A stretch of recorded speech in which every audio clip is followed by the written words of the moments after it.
இப்போ வந்து மீட்டரில் உள்ள ஃபீஸ் கேரியரை போட்டாச்சு. ஸோ இப்போ அவுட்புட் வர ஆரம்பிச்சிருக்கோம். இங்கே வந்து நம்ம ஓப்பனில் தான் வச்சுருக்கோம், ஏன்னா வந்து நம்ம செக் பண்ணுங்கிறதுக்கு. இந்த சைடு வந்து டிஜி இருக்குது, இந்த சைடு ஆஃபு, கீழே வந்து இபி இருக்குது. இப்போ ஆன்லேயே இருக்கிறப்ப நம்ம மாற்றணுங்கும் போது கட்டிங் பிளேயரை யூஸ் பண்ணிக்க போகிறோம். கட்டிங் பிளேயரை யூஸ் பண்ணிட்டு ஆஃப் பண்ணிவிட்டு திரும்ப இபி கொடுத்தாச்சு. எல்லா அவுட்புட்டுமே ஆஃப் பண்ணி தான் வச்சுருக்கு. ஸோ ஏன்னா இது மாதிரி கரண்ட்டு வோல்டேஜ் ஃப்ளக்சுவேஷன் வருதுங்கிறதுட்டு அவுட்புட் எல்லாமே ஆஃப் பண்ணியிருக்கு. இப்போ அடுத்தது செக் பண்ணுறோம். உள்ள பார்க்க முடியும். சரி சரி, இங்கே அவுட்புட்லேயே பார்த்துருவோம். இன்கமிங்கில் நம்ம மீட்டர்லேயே தெரியும்.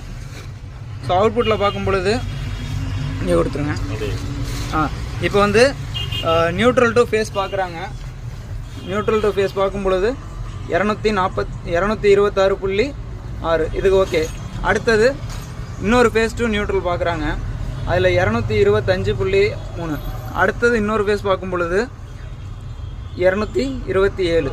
ஆக்சுவலாக 200. அடுத்தது ஃபேஸ் டு ஃபேஸ் பார்க்குறாங்க.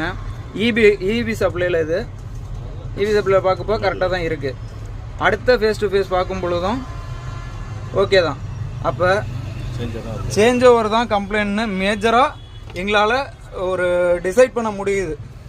ஏன்னா இது வந்து எல்என்டி கம்பெனி வாங்கி 1 வருஷம் கூட இன்னும் ஆகலை. இது என்ன எதனால் இதுதான் கம்ப்ளைண்ட்டாக இருக்கும்ட்டு ஜென்ரேட்டர் பார்க்குறவங்க சொல்கிறாங்க.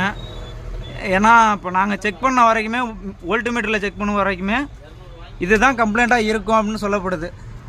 இப்போ போல்ட் நட்டு எல்லாமே செக் பண்ணியாச்சு, எல்லாம் பர்ஃபெக்டாக டைட்டாக தான் இருக்குது, எந்த லூஸ் கான்டாக்ட்டுமே இல்லை.